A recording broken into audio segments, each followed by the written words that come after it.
दोस्तों welcome. Hello dear friends, कैसे आप? मुझे उम्मीद है कि आप अच्छे होंगे, ठीक होंगे। जैसा कि आप जानते हैं कि जो हमारी बॉडी है, इस बॉडी में मुख्तलिफ़ किस्म की बीमारियां पैदा हो जाती है और रीज़न्स बहुत सारे हो सकते हैं। और एक रीज़न जो है, इसमें से एक रीज़न जो है दैट इज़ पैथोजन। पैथोजन क्या होता है? पैथोजन कोई भी डिजीज़ काजिंग एजेंट हो सकता है। डिजीज़ काजिंग एजेंट वो चीज़ होती है या वो एजेंट होता है जिसके प्रेजेंट होने से हमारी बॉडी में कोई बीमारी पैदा हो जाती है। ये कोई माइक्रो ऑर्गेनिज्म हो सकता है या कोई भी बायोलॉजिकल एंटिटी हो सकती है। बायोलॉजिकल एंटिटी मींस जो लिविंग ऑर्गेनिज्म्स के साथ एसोसिएटेड हो। अब हमें यह समझ में आ गया कि पैथोजन एक माइक्रो ऑर्गेनिज्म हो सकता है या हम इसको बायोलॉजिकल एंटिटी भी बोल सकते हैं, जिसकी वजह से डिजीज़ प्रोड्यूस हो जाती है। ठीक है।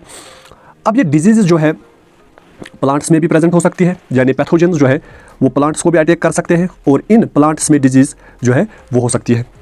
या एनिमल्स में, जैसे कि हमारे घर में कैटल्स होते हैं, उन पर ये पैथोजेंस अटैक करेंगे तो उनमें भी डिजीज़ हो सकती है। इसी तरीके से ह्यूमन्स में, ठीक है, ह्यूमन्स में भी ये डिजीज़ प्रोड्यूस होती है ड्यू टू पैथोजेंस। अब जो पैथोजेंस है, हमने पहले ही बोला कि पैथोजन से क्या होता है, इन्फेक्शन हो जाता है। These are infectious agents, means ये डिजीज़ को जो है प्रोड्यूस करते हैं इन एनी लिविंग ऑर्गेनिज्म। अब ये इन्फेक्शियस एजेंट्स या ये हमारे जो पैथोजेंस हैं बहुत सारी किस्म के हो सकते हैं। या तो ये बैक्टीरिया हो सकते हैं, जैसा कि आप जानते हैं कि जरासीम की वजह से बीमारियाँ होती है। बैक्टीरिया क्या होता है? सिंगल सेलड ऑर्गेनिज्म होता है, यानी एक सेल का बना हुआ ऑर्गेनिज्म, खाली इसमें एक सेल होती है, ठीक है, और वही सेल जो है प्रोड्यूस कर सकती है डिजीज़। जैसे कि टाइफाइड डिजीज़, ये बैक्टीरिया की वजह से होती है। टीबी डिजीज़, जिसको हम ट्यूबरकुलोसिस कहते हैं, ठीक है, ये आपको पता ही है। बहुत सारी और भी डिजीज़ है जो सबका नाम यहाँ पर मैंने नहीं लिखा, बस खाली एक दो डिजीज़ का मैंने नाम लिखा है, बाकी तो आपको पता ही है। वायरसेस जब होस्ट के बाहर होते हैं, होस्ट सेल मीन्स कोई लिविंग सेल, जब इसके बाहर होते हैं तो ये इनएक्टिव होते हैं। जो ही ये अपने होस्ट सेल में इंटर हो जाते हैं तो ये जो वायरसेस है ये एक्टिव हो जाते हैं, और एक्टिव होकर ये क्या करते हैं, ये अपनी मल्टीपल कॉपीज़ बना लेते हैं, अपनी जैसी मल्टीपल कॉपीज़। ठीक है, होस्ट के बाहर, होस्ट सेल मतलब जिस पर ये अटैक करते हैं, इसके बाहर ये क्या होते हैं, इनएक्टिव होते हैं। जो ही इनको अपनी होस्ट सेल मिलती है, ये होस्ट सेल के अंदर इंटर हो जाते हैं और अपनी जो मल्टीपल कॉपीज़ है वो इंक्रीज़ करके अपनी मल्टीपल कॉपीज़ बना लेते हैं अपने जीनोम की। ठीक है, और इस तरह से नए वायरसेस बनते हैं और इनसे जो डिजीज़ होती है like AIDS, like corona virus. ठीक है, इसी तरीके से इन्फेक्शियस एजेंट्स में फंगाई भी आता है। फंजाई जो है, इनसे जो डिजीज़ होती है, रिंगवर्म डिजीज़ एक डिजीज़ है जो कि फंजाई की वजह से हो जाती है, और भी बहुत सारी डिजीज़ हैं। इसी तरीके से पैरासाइट्स क्या होते हैं? ये मल्टीसेलुलर ऑर्गेनिज्म्स होते हैं।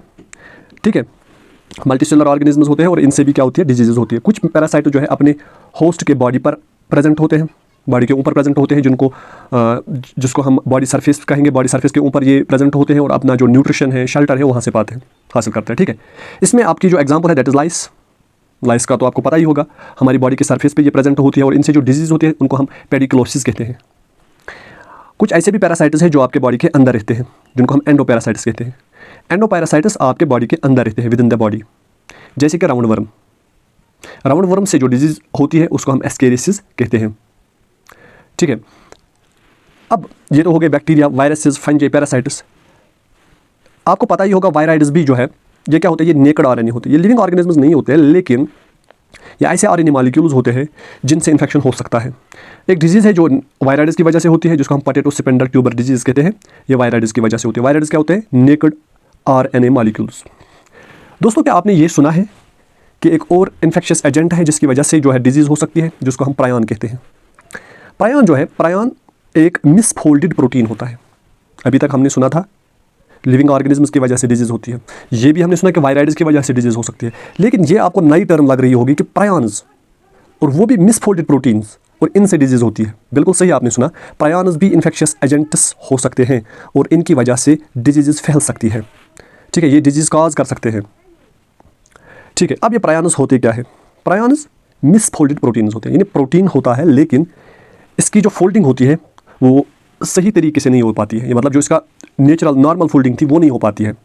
ठीक है, इसमें कुछ एबनॉर्मलिटी होती है और उस एबनॉर्मलिटी की वजह से इस नॉर्मल प्रोटीन की जो फोल्डिंग थी वो एबनॉर्मल होगी, यानी एबनॉर्मल फोल्डिंग होगी, और उस एबनॉर्मल फोल्डिंग की वजह से ये प्रायन जो है, इसमें जब ये एबनॉर्मल फोल्डिंग आती है तो ये एक्ट करता है एज एन इन्फेक्शियस एजेंट। ये प्रायन जो है एक्ट करता है एज एन इन्फेक्शियस एजेंट। यहाँ पर आप देख सकते हो ये कोई हमारा प्रोटीन है। ठीक है, ये कोई हमारा प्रोटीन है जो कि जिसकी नॉर्मल फोल्डिंग इस तरीके से थी, अगर ये ऐसे इसकी फोल्डिंग होती तो ये नॉर्मली फंक्शन करता, यानी अपना काम अच्छे तरीके से करता, कोई भी प्रॉब्लम नहीं होती।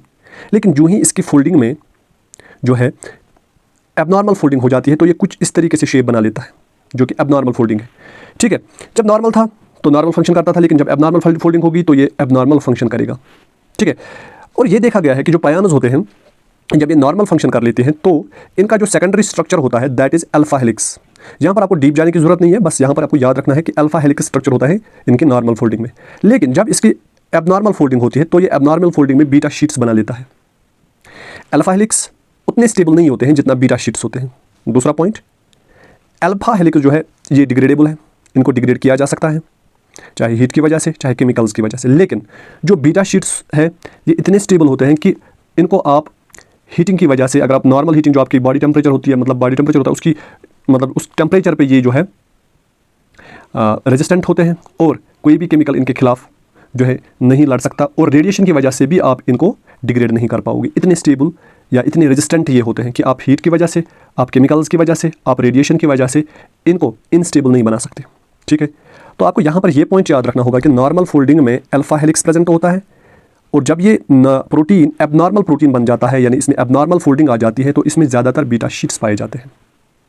ठीक है, अब इनसे क्या होता है, इन एबनॉर्मल प्रोटीन से, इन एबनॉर्मल प्रोटीन से आपके न्यूरोलॉजिकल डिसऑर्डर्स जो है वो पैदा हो जाते हैं। न्यूरोलॉजिकल डिसऑर्डर्स मीन्स आपके ब्रेन रिलेटेड डिसऑर्डर्स जो है, आपके brain related disorders, brain related disease जो है वो इनसे हो जाती है। यानी प्रायन्स जो है दीज आर मिसफोल्डेड प्रोटीन्स, और इन मिसफोल्डेड प्रोटीन्स से जो डिजीज़ होती है उनको हम न्यूरोलॉजिकल डिसऑर्डर्स कहते हैं, जो कि ब्रेन रिलेटेड डिसऑर्डर्स हैं। ठीक है, एग्जाम्पल हम यहाँ पर लेंगे, हमारा ब्रेन है, इस ब्रेन में एक किस्म का प्रोटीन होता है जिसको हम PRPC प्रोटीन कहते हैं, यानी सी मतलब सेलुलर प्रायन प्रोटीन, जो कि एक नॉर्मल प्रोटीन होता है, हमारी ब्रेन सेल्स के प्लाज्मा मेम्ब्रेन में ये प्रेजेंट होता है। ठीक है, ये एक नॉर्मल तरीके से वहाँ पर काम करता है। इसके स्ट्रक्चर में, सेकेंडरी स्ट्रक्चर में अल्फा हेलिक्स पाया जाता है, लेकिन ड्यू टू सम रीज़न इसमें क्या हो जाता है, इस PRPC में एबनॉर्मलिटी आ जाती है, ये मिसफोल्ड हो जाता है। जब मिसफोल्ड हो जाएगा तो मैंने पहले ही बोला अल्फा हेलिक्स चेंज हो जाएगा बीटा शीट्स में, और बीटा शीट्स के कैरेक्टरिस्टिक्स मैंने पहले ही बोले, ये स्टेबल होते हैं, ये रेजिस्टेंट होते हैं, आप रेडिएशन की वजह से इनको इनस्टेबल नहीं कर सकते, आप हीट की वजह से जो कि आपकी बॉडी टेम्परेचर होता है उसकी वजह से इनको इनस्टेबल नहीं कर पाओगे। तो मिसफोल्डेड प्रोटीन को हम PRPSC कहते हैं। SC का मतलब स्क्रेपी प्रायन प्रोटीन, जो कि डिजीज़ कॉजिंग प्रोटीन होता है। अब होता क्या है, जो ही ये PRPC जो है सेलुलर प्रायन प्रोटीन, जो कि नॉर्मल प्रोटीन होता है, ये चेंज हो जाता है इनटू PRPSC। ये PRPSC क्या करता है, ये बाकी नॉर्मल प्रोटीन्स को एबनॉर्मल बना लेता है।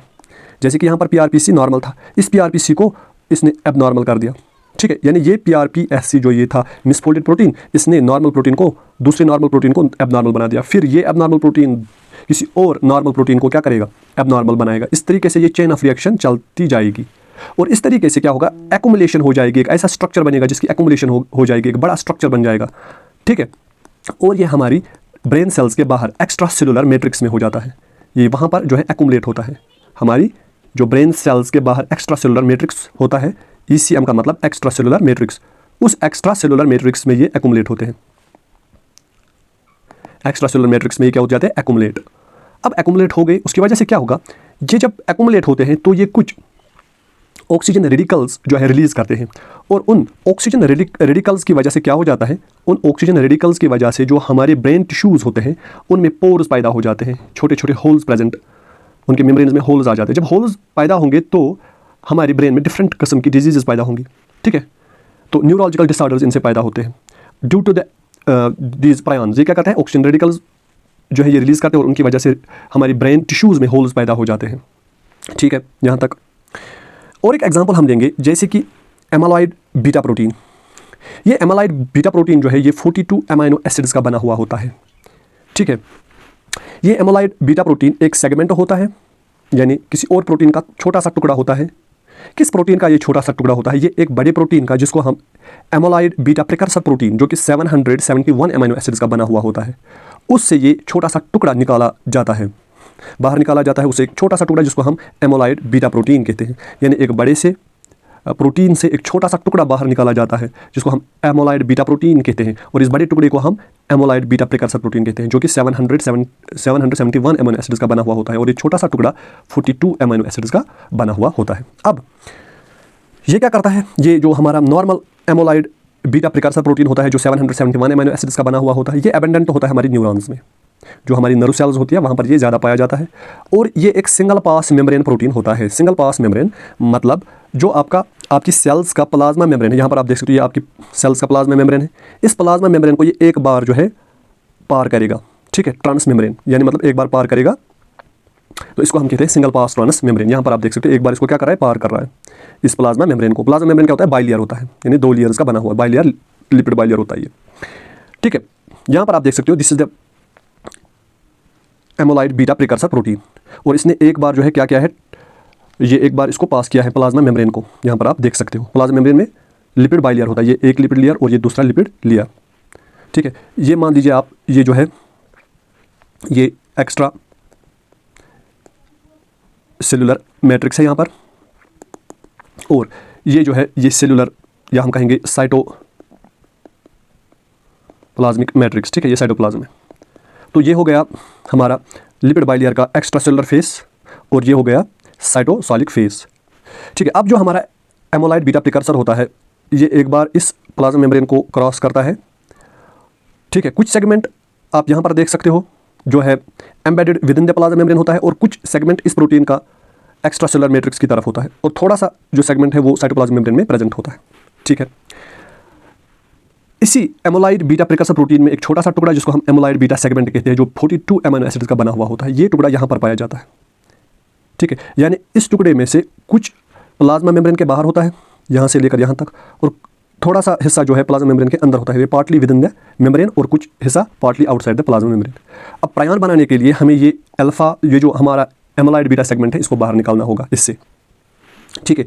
तो होता क्या है, इसके लिए 2 एंजाइम्स रिस्पॉन्सिबल होते हैं जो इस सेगमेंट को तोड़ेंगे और बाहर ले आएंगे एक्स्ट्रा सेलुलर मैट्रिक्स में, वहाँ पर ये मिसफोल्ड होके जो है प्रायन बनाएगा, ठीक है। अब 2 एंजाइम्स जो रिस्पॉन्सिबल हैं इसको तोड़ने के लिए, एक एंजाइम है जिसको हम बीटा सेक्रेटेस कहते हैं, बीटा सेक्रेटेस, या जिसको हम बैक कहते हैं, बैक मतलब बीटा एमोलाइड क्लीविंग एंजाइम, और दूसरा होता है गामा सेक्रेटेस। बीटा सेक्रेटेस जो है ये कट करता है आउटसाइड द मेम्ब्रेन, यानी मेम्ब्रेन के बाहर, ये मेम्ब्रेन के बाहर जो हिस्सा है यहाँ पर ये कट करता है, यहाँ पर इस जगह पर ये beta secretase outside the membrane क्या करता है, कट।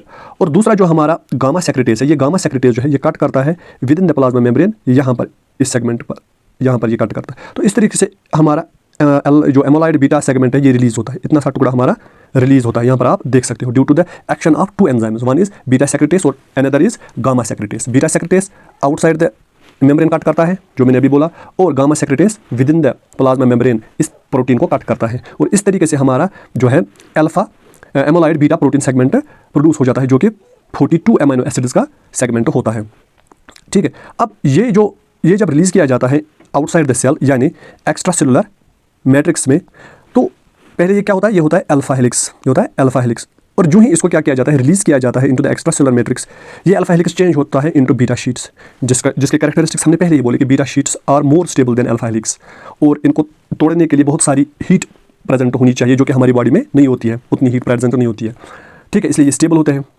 और कोई भी केमिकल इनके खिलाफ नहीं लड़ पाता है, ठीक है। और ये रेडिएशन रेजिस्टेंट भी होते हैं, तो ये एक्यूमुलेट होकर एक्स्ट्रा सेलुलर मैट्रिक्स में, हमने पहले ही बोला कि ऑक्सीजन रेडिकल्स प्रोड्यूस करते हैं, और उनसे हमारे ब्रेन टिश्यूज में पोर्स प्रेजेंट जो है पोर्स क्रिएट किए जाते हैं।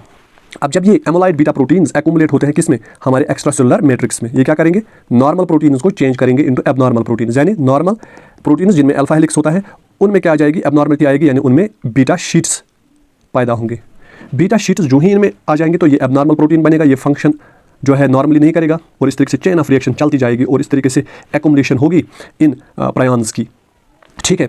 फिर इनसे जो न्यूरोलॉजिकल डिसऑर्डर्स पैदा होते हैं, यानी कुछ डिजीज जो हमने यहाँ पर लिखी है ये आपको याद रखने होंगे, जो प्रायन्स की वजह से जो है हो जाती है। एक तो होता है बोविन स्पूंजिफॉर्म एनसेफेलोपैथी, बोविन स्पूंजिफॉर्म एनसेफेलोपैथी, जिसको हम मेड काउ डिजीज भी कहते हैं। मेड काउ डिजीज जो है ये कैटल्स में होती है, इसमें क्या होता है, पोर्स प्रेजेंट क्रिएट किए जाते हैं, pores are created in the brain tissue of cattles, ठीक है। और ये कैटल्स क्या करती हैं, ये जैसे कि पागल हो जाती है, जहाँ पर भी ये किसी वाल को देखेगी, किसी रॉक को देखती है, तो वहाँ पर जो ये कैटल्स क्या करते हैं, अपने सर को वहाँ पर खुजाती है, या मतलब उसके साथ अपने सींगों को जो है टकराती है। उस तरीके से उस टाइम हमें मतलब जो इस बिहेवियर से पता चलता है कि इनमें बोविन स्पूंजिफॉर्म एनसेफेलोपैथी हो सकती है। दूसरा, ह्यूमन्स में जो डिजीज़ होती है इन प्रायन्स की वजह से, that is called Creutzfeldt Jakob disease. इस क्रूजफेल्ड जैकब डिजीज़ को हम छोटे से शब्दों में जो है इनको हम CJD डिजीज़ भी कहते हैं। ये ह्यूमन्स में होती है और ये भी ब्रेन रिलेटेड डिसऑर्डर्स है।